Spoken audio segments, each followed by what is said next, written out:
Her phone rang at 6:17 on a Friday evening. She almost didn't answer it. She was in the middle of reviewing structural calculations for a project that had been giving her trouble all week, her pencil moving across the blueprint with the focused precision of a woman who understood that buildings either stood or they fell, and the difference lived entirely in the details. But she answered.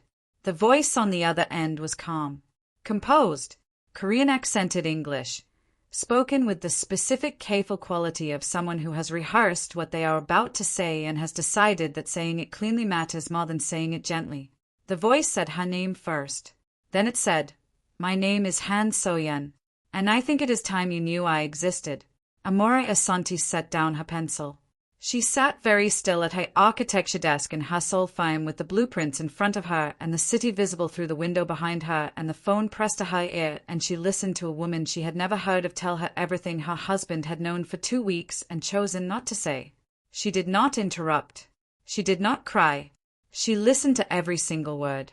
And when So-yeon finished, when the last sentence had been delivered and the line went quiet, Amara said 2 words. "Thank you." Then she ended the call. She was 8 months pregnant. Her daughter was moving inside her, the specific small movements that had become familiar over these months, the ones that usually made her press a hand to her stomach or think about Thursday morning when she would finally meet this person who had been communicating opinions since approximately week 20.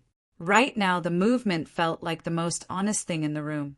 Everything else was something she needed to recalibrate. Welcome to AfroSeoul Connect. On today's episode, you'd get a dose of culture clash, forbidden love, family pressure, second chances, and an unforgettable reunion. If this is your first time here, make sure to like, subscribe, and click the notification icon so you never miss a new story when it drops. And don't forget to send this story to a friend or family member you think would love it. Also, tell me in the comments which city you're watching from. I'd really love to know. Now let's dive back into this amazing story. To understand that phone call you have to go back 8 months. 8 months after the second wedding.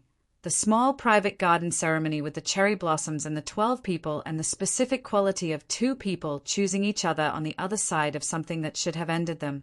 Life had settled into the specific extraordinary ordinary of 2 people who had survived something difficult and arrived at something real. Amara was building things. This was not a surprise to anyone who knew her. She was an architect in the specific way that some people are things, not as a job description but as a dimension of identity. Her firm in Mapojiu had been growing steadily. 7 architects on her team. A project pipeline that kept her desk perpetually covered in drawings. The specific professional momentum of someone who had refused to let her personal life make her professionally smaller.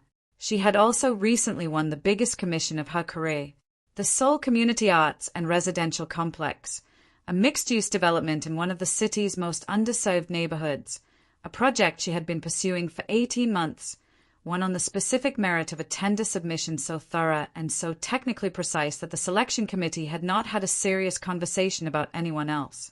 She told Lee Yoo-jun over dinner the evening the confirmation came. She slid the letter across the kitchen table without saying anything and watched his face. He read it.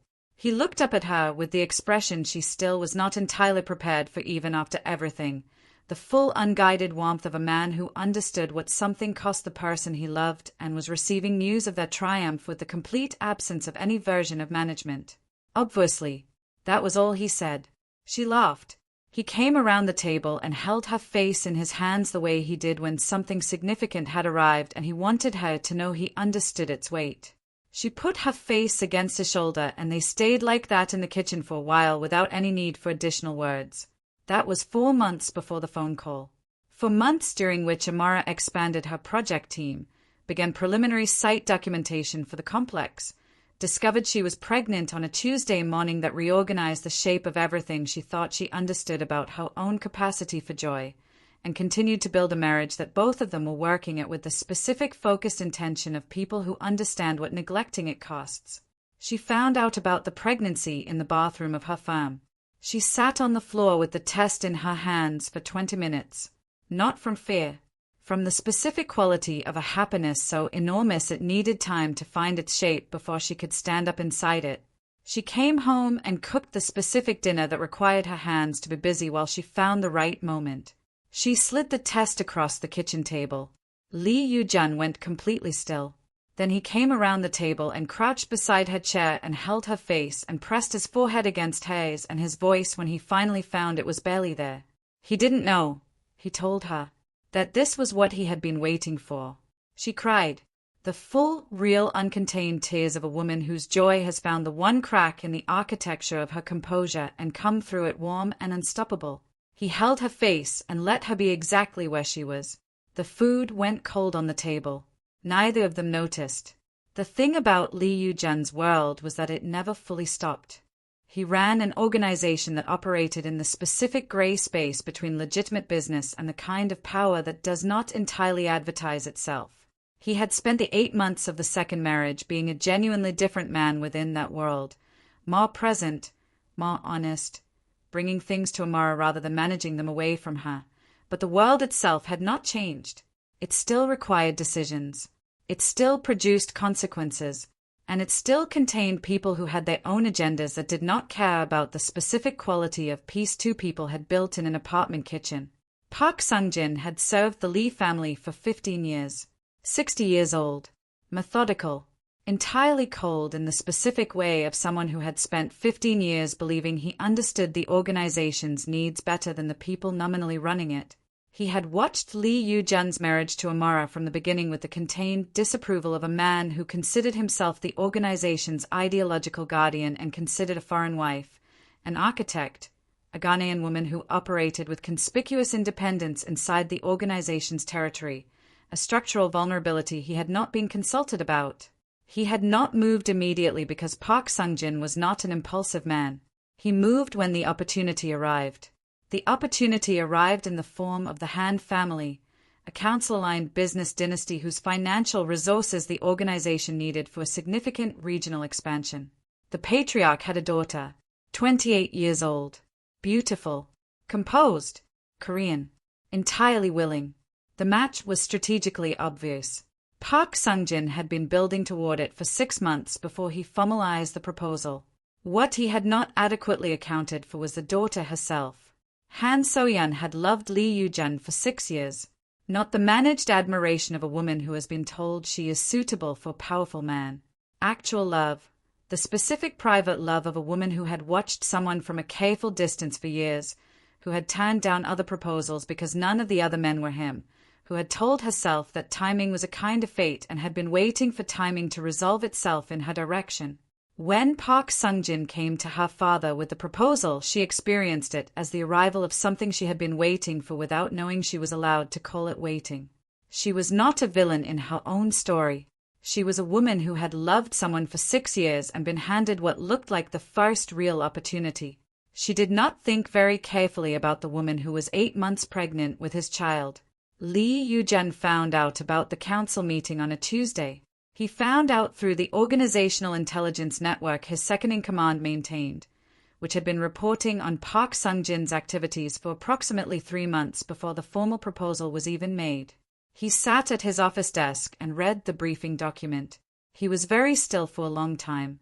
Then he closed the document. He told himself he would handle it. He had handled things far more dangerous than a 60-year-old council member with a misguided strategic vision.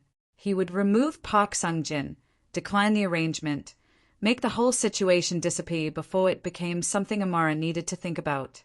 She was 8 months pregnant. She was in the middle of the most significant professional project of her career. She did not need this. He told himself he was protecting her. He was making the original mistake again, in a quieter version, but the same mistake.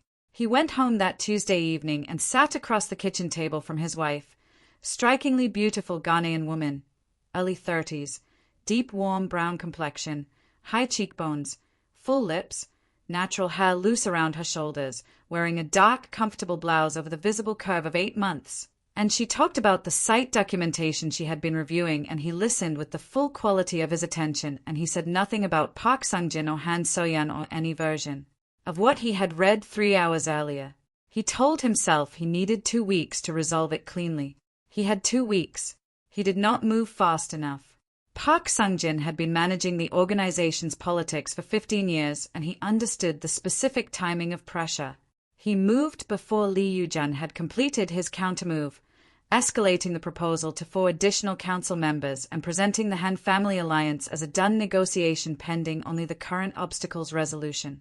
The current obstacle being Amora. And then Han So-yeon made the decision that changed everything. She decided she would not wait. She had Lee Yoo-jun's private office number through her father's council connections. She did not use it. She found Amora's instead. She called on a Friday evening at 6:17.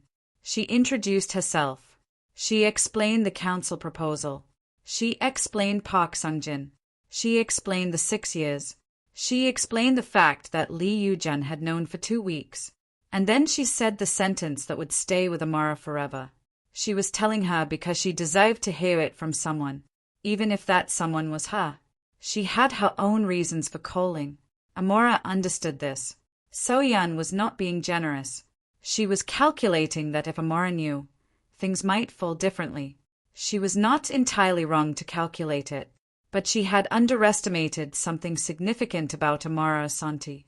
Amora sat at her architecture desk after the call ended. She was not walking out of her marriage.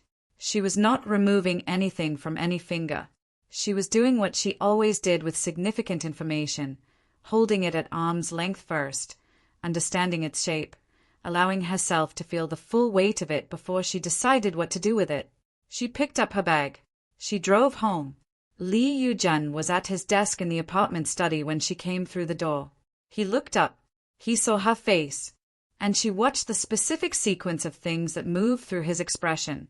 The initial warmth of her arrival, then the reading of her face, then the specific quality of a man who has spent the last 2 weeks telling himself he was buying time, encountering the reality that the time had run out. She stood in the center of the apartment. She needed him to tell her everything. Right now. From the beginning. He told her. Every detail. Park Sung-jin. Han So-yeon. The 2 weeks. The reason he had not said anything. All of it.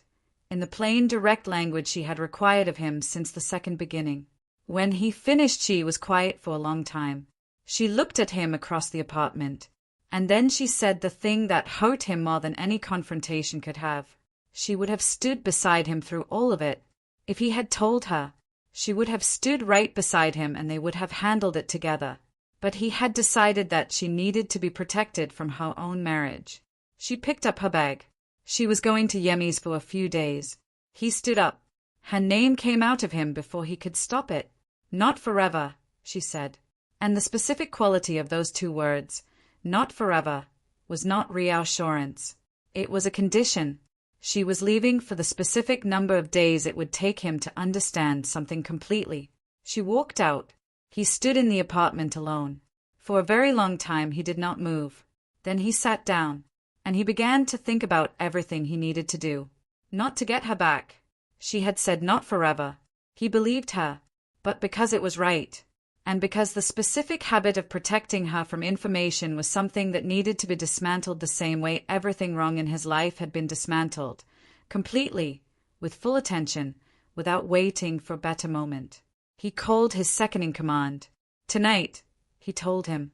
They needed to move on Park Sung-jin tonight. Then he sat at his desk and began.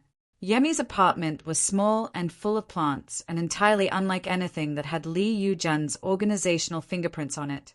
Amara had been friends with Yemi Okonkwo since her 2nd year in Seoul, a Nigerian graphic designer who had arrived in the city for the same reasons most people arrived, which was opportunity, and had stayed for the same reasons most people stayed, which was that Seoul had a specific quality of getting inside you before you noticed it had.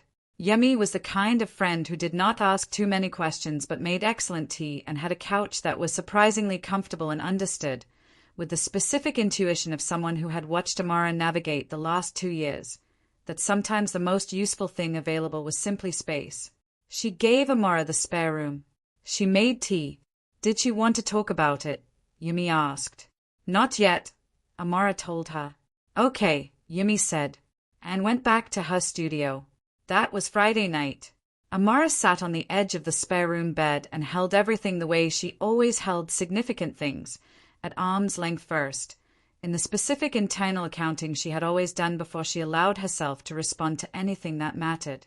She thought about what So-yeon had said on the phone, about what Lee Yoo-jun had confirmed when she came home, about the specific 2 weeks, 14 days of sitting across kitchen tables and eating dinners and talking about her project documentation and the baby's movements and the specific ordinary intimacy of their life, while he was carrying information she had the right to have. She thought about the first crisis, about the ring on the nightstand, about the 3 months that followed, about coming back. She thought about what she had said when she came back, the condition she had set, the last time she had told him. The next thing that concerns my life that you handle alone. We are done. She was not done. She understood this clearly, sitting on Yumi's spare room bed with her hands on her stomach and her daughter moving inside her with the specific quiet insistence of someone who was coming regardless of what the adults in the room were working through. She was not done because Lee Yoo-jun had not handled it alone. Not entirely. He had known for 2 weeks and not told her, but in those 2 weeks he had also been building his countermove. The briefing document she had seen after he told her everything showed an organizational intelligence operation that had been tracking Park Sung-jin's movements for 3 months. He had not been passive. He had been preparing.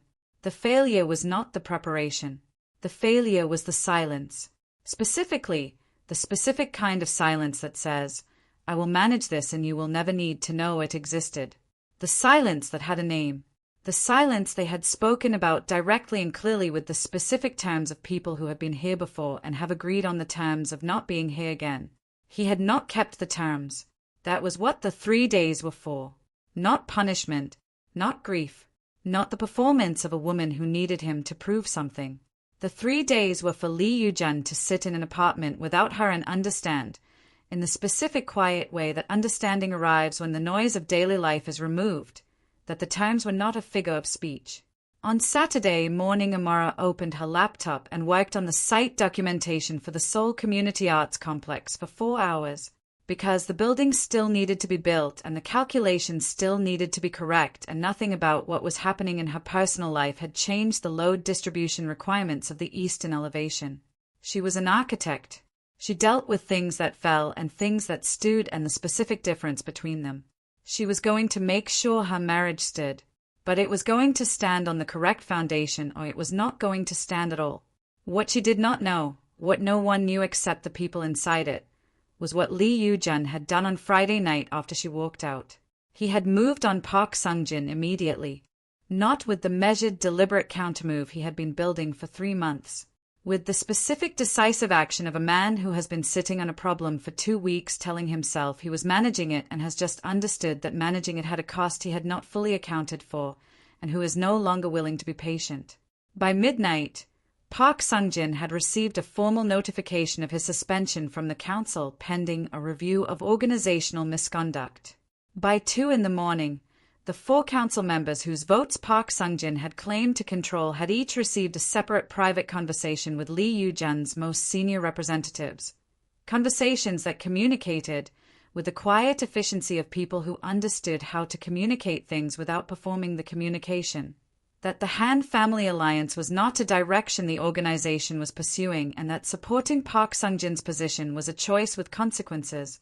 By Saturday morning, 3 of the 4 had formally distanced themselves from the proposal. The 4th held out until the afternoon. Then he didn't hold out anymore. Park Sung-jin's removal from the council was formalized by Saturday evening. Lee Yoo-jun did all of this alone in the apartment. He did not call Amora to tell her, not because he was hiding it, because she had asked for 3 days and the 3 days were not finished, and he understood, finally, completely, in the specific way that understanding arrives when there is nothing left in the room but the truth, that respecting what she asked for was not something he got credit for. It was simply the minimum requirement of a man who claimed to have learned something. He also made one other call.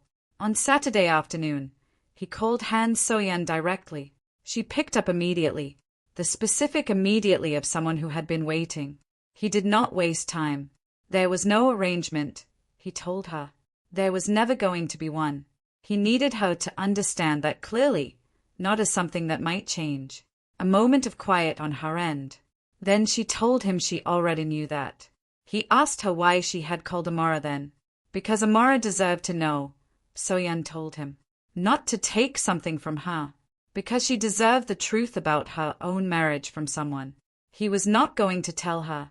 So she decided she would. He held the phone for a long moment. That was not her decision to make, he finally told her. No, she agreed. It wasn't. But the alternative was letting a woman who had done nothing wrong stay uninformed about something significant happening in her own life. And she couldn't do that. She wasn't his enemy. She had never been his enemy. She had just loved him longer than was useful. She deserved someone who chose her without needing a counsel to propose it, he told her. She was quiet for a long moment. Take care of her, she said finally. He told her he intended to. The line went quiet. He set the phone down. He sat in the apartment for a long time after. He thought about what Amara had said before she left. He thought about the 14 days of kitchen dinners and blueprint conversations and the baby moving and the specific warmth of that ordinary life while he was carrying information she had the right to have. He thought about what it meant that a woman who loved him for 6 years and had been handed what she believed was a legitimate opportunity had still made the decision to call his wife. Had still decided that Amara deserved to know. What Soyeon had done was not generous. He understood that. She had her own calculations. But she had also been right. And Lee Yoo-jun, who had spent his entire adult life being the most strategically intelligent person in every room, had managed to be outmaneuvered on the most important question of his life by his own instinct to protect. He needed to be done with that instinct. Not managed. Not modified. Done with it. He opened his laptop. He began writing the full accounting, every detail of what had happened, in chronological order, from the first intelligence briefing 3 months ago to Park Sung-jin's removal the night before. Every decision he had made and why. Every moment where he had chosen silence. He was going to give it to Amara when she came home. Not as a defense. As a record. Because she deserved the full picture and he was finished deciding which parts of the picture she needed to see. Sunday night Amara was at Yemi's kitchen table with her laptop and her site documentation when her phone rang. Not Lee Yoo-jun. An unknown number. She answered.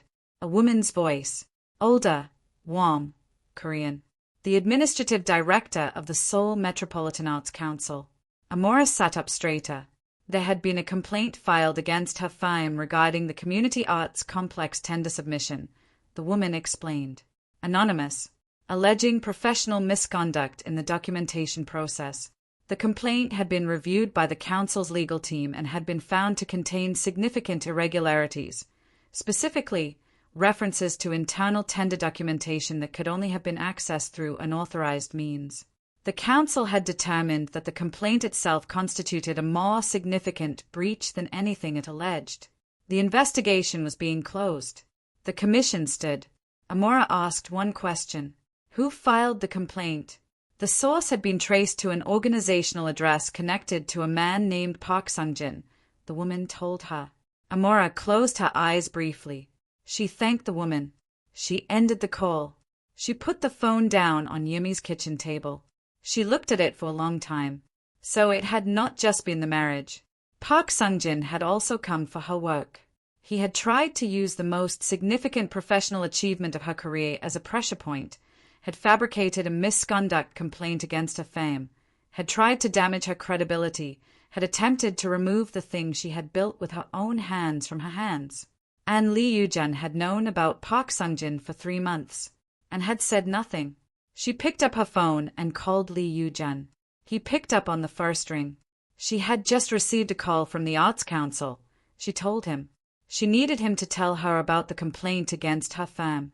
The silence on his end lasted exactly 4 seconds. Then he told her he had not known about the complaint specifically. He had known Park Sung-jin was building a case against the marriage. The complaint against her firm. He found out about it at the same time as the council proposal. He should have told her immediately. Yes, she agreed. He should have. Another silence. Was it resolved? She asked. The complaint was closed, he told her. The commission was hers. Park Sung-jin was no longer on the council. She held the phone. She thought about the building. The Seoul Community Arts Complex. The 18 months of pursuing it. The tender documentation she had built with complete professional integrity. Someone had tried to fabricate a case against it. Someone had tried to use her work as leverage against her marriage. She was going to build it anyway. She was going to build it so well that nobody who walked through it in 20 years would ever know that someone had tried to stop it from being built. "Come home tomorrow," she said finally. He reminded her she had said 3 days. She was changing it to 2, she told him.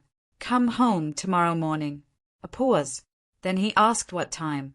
8, she told him. "And bring breakfast. Not from anywhere expensive. From the place near the park." She could hear something shift in his voice.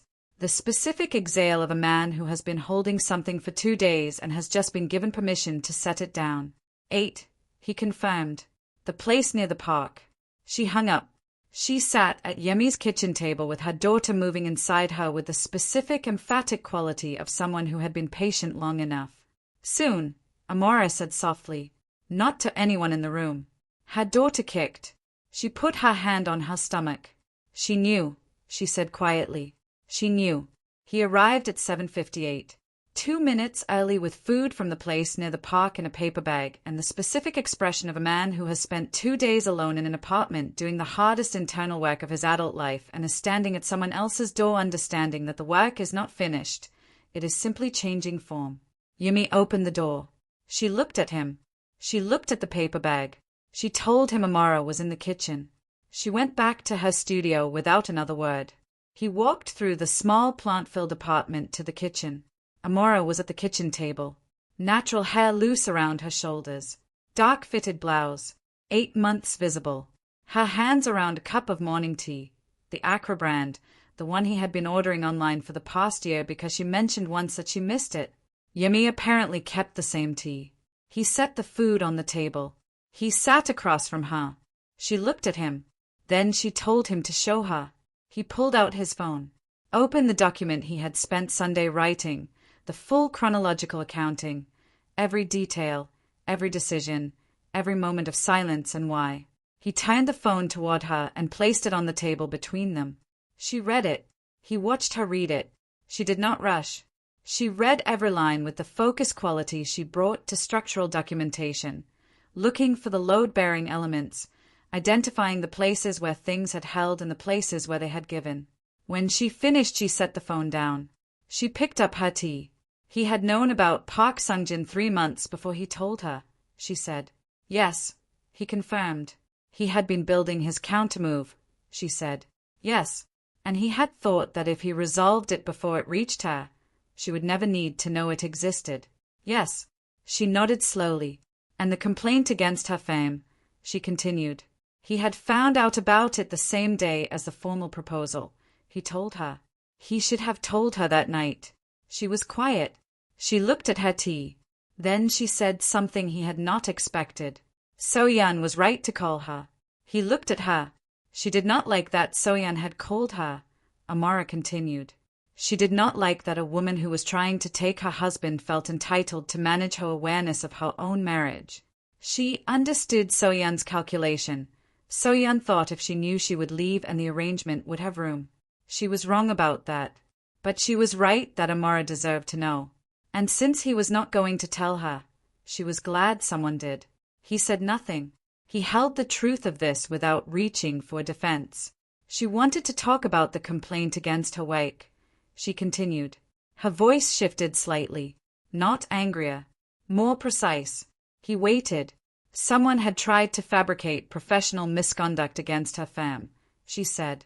Against a commission she spent 18 months earning. They had tried to use her career as leverage against her marriage. And he had known the person responsible for it. Her eyes were direct and entirely steady. Her work, Yoo-jun. Not the marriage. Her work. He met her eyes. He knew. Did he understand why that was a separate thing from everything else? She asked. Yes, he told her. Because the marriage was theirs. But her work was hers. And someone had tried to damage something that belonged to her, and he had information about the person doing it, and he had not given it to her. She held his gaze. Yes, she said quietly. That was exactly it. He reached across the table. Not for her hand. He placed a folded piece of paper on the table. She looked at it. It was Park Sung-jin's formal removal from the council, he explained. Effective Saturday. Signed by 6 of the 8 remaining members. The other 2 had since co-signed. She unfolded it. She read it. She folded it again. She put it on the table. And So-yeon? She asked. He had called her Saturday, he said. He had told her there was no arrangement. He had told her there was never going to be one. What did she say? Amora asked. He was quiet for a moment, deciding what to share and what to hold. Then he stopped deciding and told her all of it, every word of the conversation, including, "Take care of her." Amora listened to the whole thing. When he finished, she was quiet for a long time. So-yeon had loved him for 6 years, she said finally. Yes. And she called her anyway. Yes. She looked at the table. That was not nothing, she said softly. Not with generosity toward So-yeon exactly. With the specific honest accounting of a woman who gives things their correct weight even when the thing in question is complicated. He watched her face. She was doing the thing she always did with significant things, holding it in full view, not looking away from any part of it, arriving at the most accurate understanding available before she decided what to do next. That was Amora Asante. She had always done this. He had spent too long trying to prevent her from needing to do it. She reached across the table. She put her hand on his. She needed him to understand something, she told him. And she needed him to understand it the same way she understood load-bearing walls. He waited. The silence was not protective, she said. It never was. When he decided what she needed to know and what she did not, when he managed her awareness of her own life, he was not keeping her safe. He was keeping himself comfortable. He was keeping himself in the position of the person who controlled the information in their marriage. And she needed that to end. He looked at her. He knew, he told her. She asked him to say it differently. A pause. He would tell her when he suspected something, he said. Not when he had confirmation. Not when he had already started the countermove. When he first suspected. They would deal with it from the beginning. She held his gaze. From the beginning, she repeated. From the beginning, he confirmed. She took her hand back. She reached for the food bag. She opened it and looked inside. He had remembered the right order, she noted. He told her he remembered everything she said.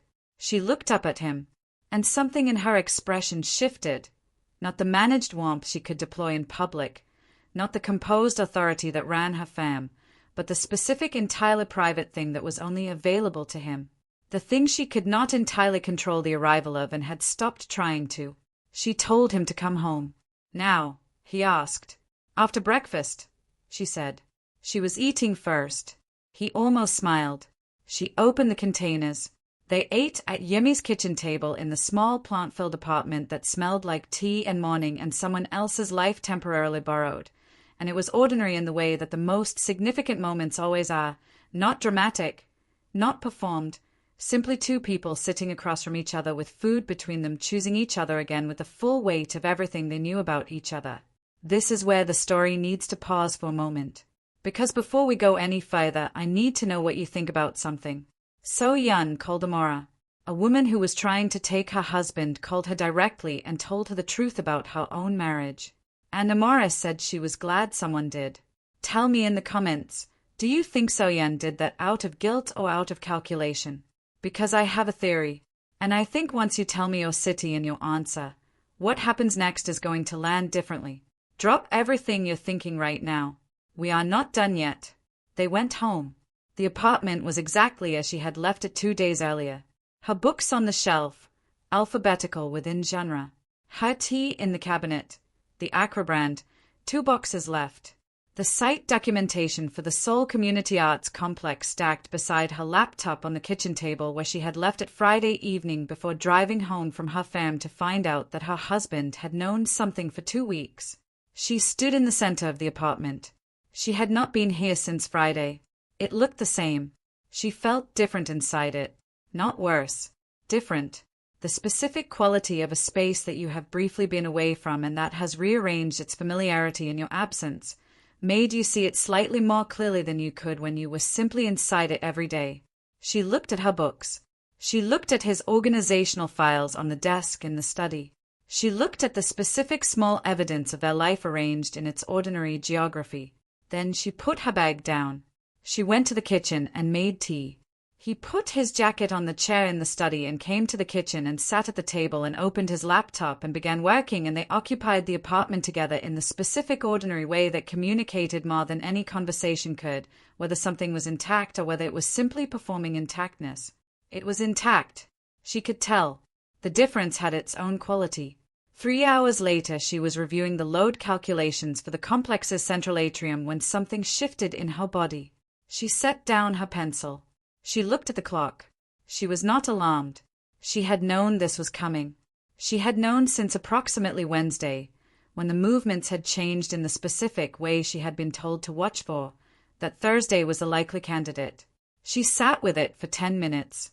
Then she came to the study doorway and told him she thought they should go to the hospital. He was at the door before she finished the sentence. The drive was quiet in the specific way of a drive towards something significant. Not tense, not dramatic, simply focused.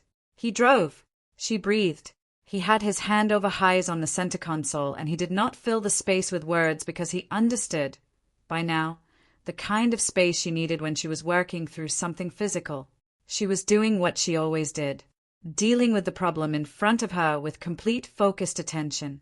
The hours that followed were the most significant of both their lives. Not beautiful in the arranged way of stories that make things easy. Significant. Enormous. The specific scale of something that requires everything from you and gives you something incommensurately larger in return. He did not step outside.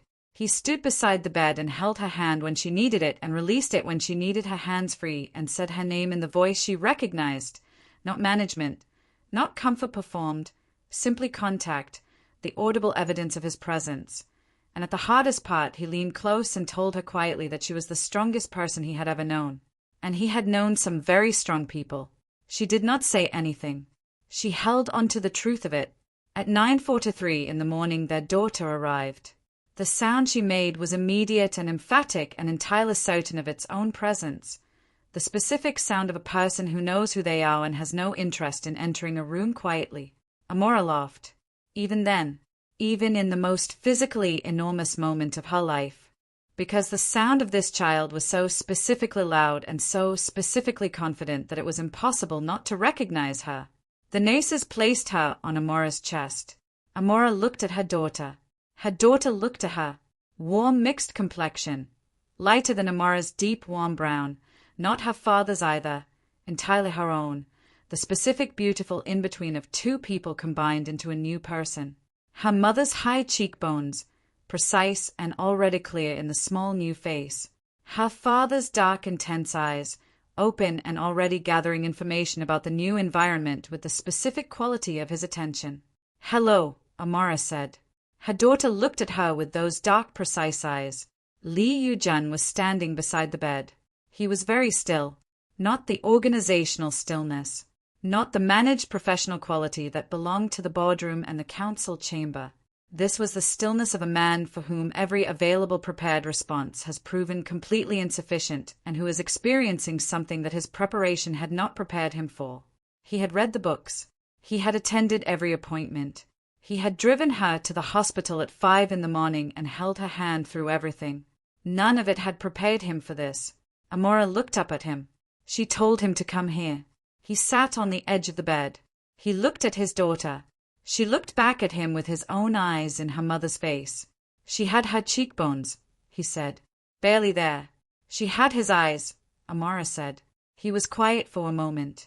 He reached out very slowly, the specific careful movement of someone approaching the most precious thing they have ever been near, and his daughter's small hand closed around his finger. Something moved through his expression in that moment. Not the controlled, empty quality of the boardroom. Not the managed warmth of a man deciding how much to show. Something entirely new, the most honest and the most complete expression his face had ever produced, arrived because something entirely new had just held his finger and looked at him with his own eyes and had not been taught yet that his face required management. Amora watched it arrive. She had never seen him look like this. She had not known his face could look like this. Seoul, she said. He turned to her. Her name, she explained. She had decided on the bathroom floor. The Tuesday morning when she found out. He looked at the baby, at the name settling over his daughter's face. Seoul, he said. She turned her head slightly at the sound of his voice. Both her parents' genes expressing their opinion about this name simultaneously through the movement of a baby who was 40 minutes old. She agrees, Amara said. He looked at his wife, and she looked at him. And the entire previous 2 days, Park Sungjin and Han Soyeon and the complaint and the silence and the time apart and Yemi's spare room and everything, existed in the background of this moment the way foundations exist in the background of buildings. Present, necessary, not the thing you look at when you look at the building, the thing that holds it up. He was still holding his daughter's hand. His daughter was still holding his finger. She is going to be terrifying, he said. Amora laughed. The full real one. He smiled. The actual one, the real one, the one that only she produced in him, the one that arrived without permission and changed the quality of every room it entered.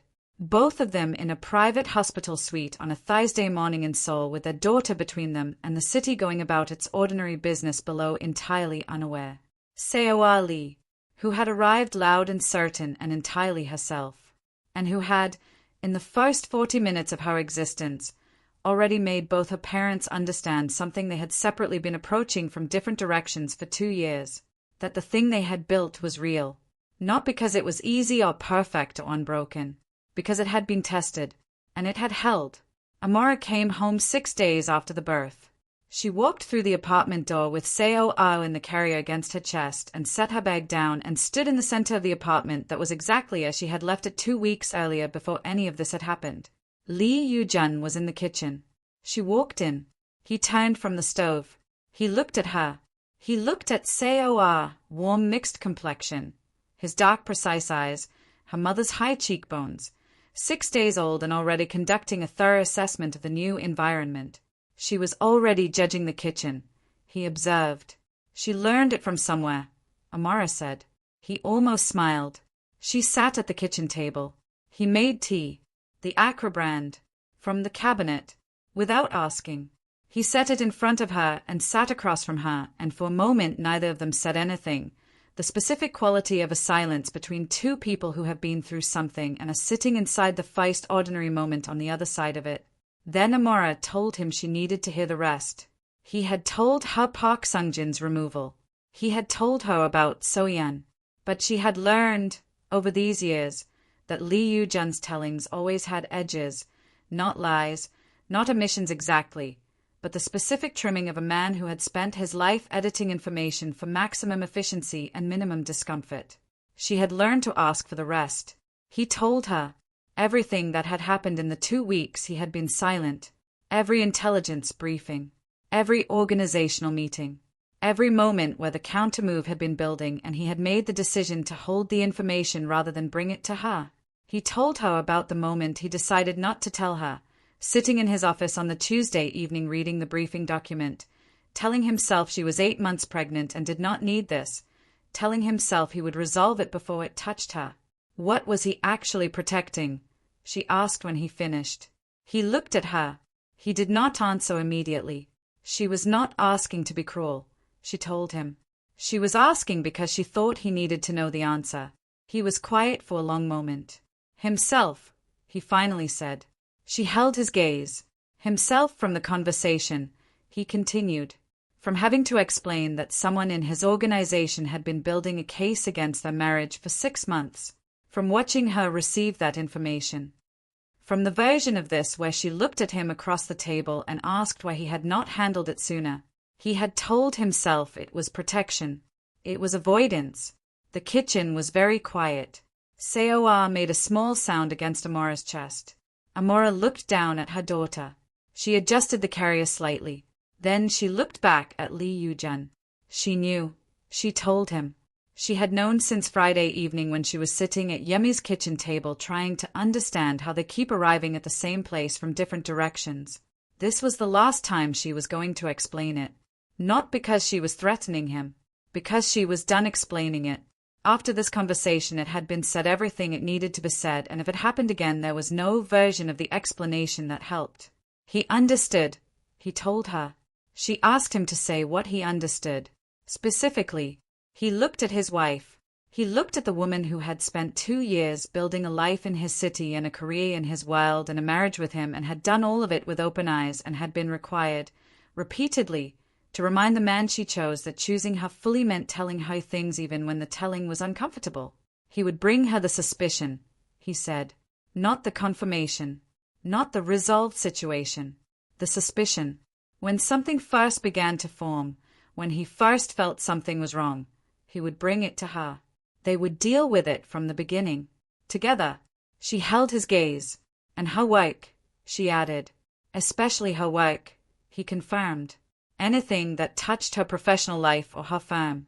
Immediately, before he had decided what to do about it. She was quiet for a moment. She looked at the tea. Then she reached across the table.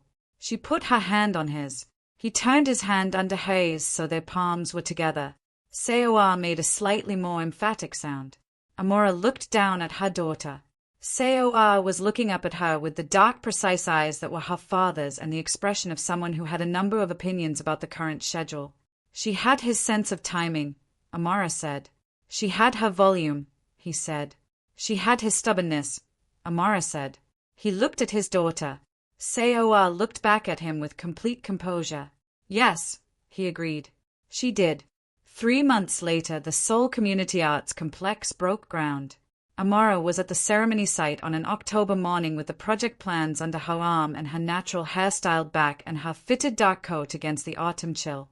She stood at the podium in front of city officials and community representatives and the journalists who had come for the story, and she delivered her remarks with the complete professional authority of someone who had built something real and was standing in front of the first physical evidence of it. In the third row of the audience, Lee Yoo-jun was standing in his dark charcoal suit with the composed expression he wore in public. She saw him. She kept her eyes on the officials she was addressing. She felt the specific warmth of knowing he was there, that he had tracked the date from a single mention, had come without announcement, was standing in the third row of her professional triumph, being present in the most uncomplicated way. After the ceremony, she found him at the edge of the site. He had come, she noted. He told her she had given him the date once. 3 weeks ago, she pointed out. He had a good memory, he said. She looked at him. She thought about everything it had taken to get to this October morning. The first wedding and the first crisis and the ring on the nightstand and the 3 months and the second wedding and the 8 months and Park Sung-jin and Han So-yeon and So-yeon's phone call and Yemi's spare room and the hospital and Seo-aya's hand closing around his finger and the kitchen table conversation and the tea from the cabinet made without asking. All of it. Every piece of it. She thought about her daughter at home with the woman they had hired, 3 months old and already conducting focus research into the quality of afternoon light through the apartment windows with the specific serious attention of someone who has not yet decided that some things are not worth studying. She thought about what it meant that they were standing on a piece of land that someone had tried to take from her professionally, that would in 18 months be a building, that she had owned and defended and refused to have stripped from her. She reached over and took his hand. She told him their daughter was going to walk through this building someday. He looked at the site. Yes, he said. And she was going to know her mother built it. Amara continued. Yes, he agreed. And that nobody took it from her, she said. He looked at her. Nobody took it from her, he said. She asked him to say it correctly. He turned toward her fully. He looked at the woman he had spent 2 years learning to choose correctly. Strikingly beautiful. Deep, warm brown complexion. High cheekbones. Full lips. Natural hair catching the October light. The specific composed authority of someone who knew exactly who she was and what she had built and would not be making herself smaller for any version of any room. Nobody took it from you, he said.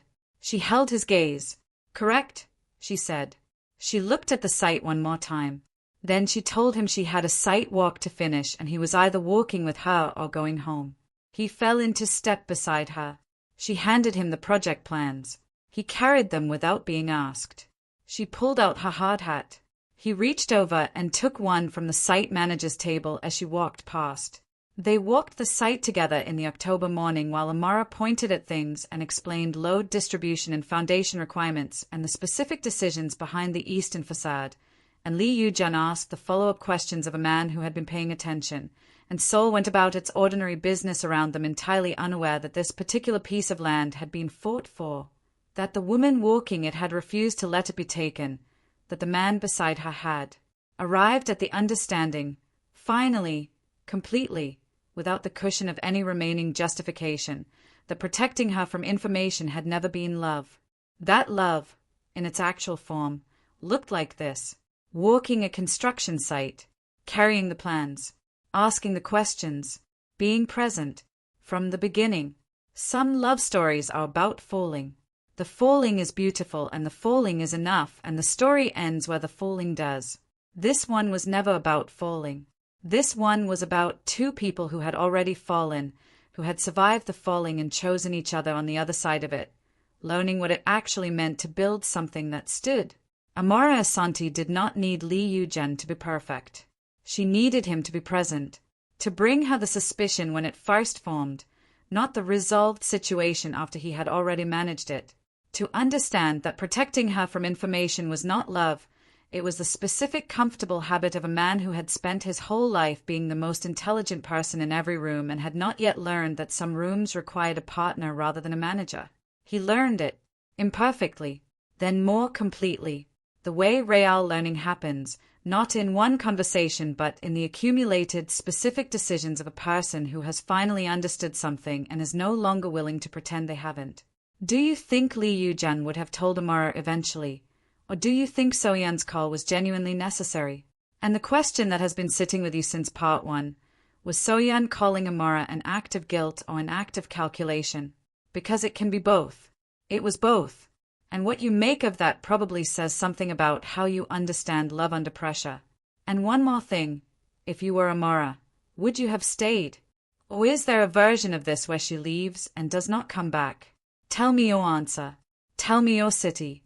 And if this story sat somewhere in your chest, subscribe to AfroSeoul Connect, drop a like, and send this to someone who needs to hear a story about a woman who refused to be managed and a man who finally learned why that mattered. We will see you in the next one.